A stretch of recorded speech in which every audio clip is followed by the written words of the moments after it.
10ാം ക്ലാസ്സുകാരൻ ഷഹബാസിനെ സമപ്രായക്കാരായ ഒരു സംഘം വിദ്യാർത്ഥികളാണ് ക്രൂരമായി മർദ്ദിച്ച് കൊലപ്പെടുത്തിയത്. അതിൻ്റെ ആ നടുക്കത്തിൽ നിന്ന് നമ്മളൊന്നും തന്നെ വിട്ട് പോയിട്ടില്ല. ആ നടുക്കത്തിൽ തന്നെയാണ് ഇപ്പോഴും.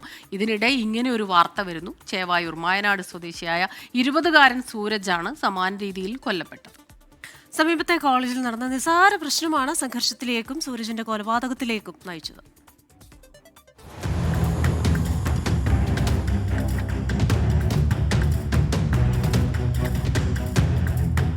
പാലക്കോട്ട് വയൽ ക്ഷേത്രത്തിൽ നാടൊരുമിച്ച ഉത്സവം നടക്കുന്നതിനിടെയാണ് ദാരുണ സംഭവം. സംഘം ചേർന്നുള്ള ആക്രമണത്തിൽ പൊലിഞ്ഞത് ഒരു കുടുംബത്തിന്റെ പ്രതീക്ഷ.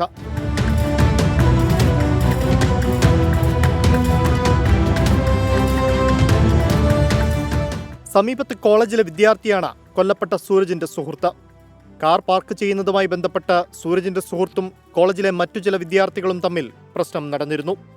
ഇതേ തുടർന്ന് വിദ്യാർത്ഥികൾ തമ്മിൽ ഇടയ്ക്കിടെ വാക്കേറ്റമുണ്ടാവുകയും ശനിയാഴ്ച രാത്രി ഉത്സവം നടക്കുന്ന ക്ഷേത്ര പരിസരത്ത് വെച്ച് ഇത് സംഘർഷത്തിന് വഴിമാറുകയും ചെയ്തുവെന്നും പോലീസ് പറയുന്നു.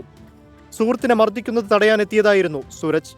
അതിനിടെ അക്രമി സംഘം സൂരജിനെ അതിക്രൂരമായി മർദ്ദിച്ചു. നിലത്തിട്ട് ചവിട്ടുകയും ശരീരത്തിൽ ഇടിക്കുകയും ചെയ്തു. ഗുരുതര പരിക്കേറ്റ സൂരജിനെ ഉടൻ തന്നെ മെഡിക്കൽ കോളേജ് ആശുപത്രിയിൽ എത്തിച്ചെങ്കിലും ജീവൻ രക്ഷിക്കാൻ കഴിഞ്ഞില്ല. കഴുത്തിനേറ്റ പരിക്കിൽ ശ്വാസം മുട്ടിയാണ് മരണമെന്ന പോസ്റ്റ്മോർട്ടം റിപ്പോർട്ട്. കോളേജിൽ നടന്ന നിസ്സാര പ്രശ്നമാണ് സംഘർഷത്തിന് വഴിവെച്ചത്. ആക്രമണത്തിന് നേതൃത്വം നൽകിയതാകട്ടെ സൂരജിന്റെ അയൽവാസിയായ മനോജ് എന്നയാളും 2 മക്കളും. ഇവരുൾപ്പെടെ 10 പേരാണ് പോലീസിന്റെ പിടിയിലായത്.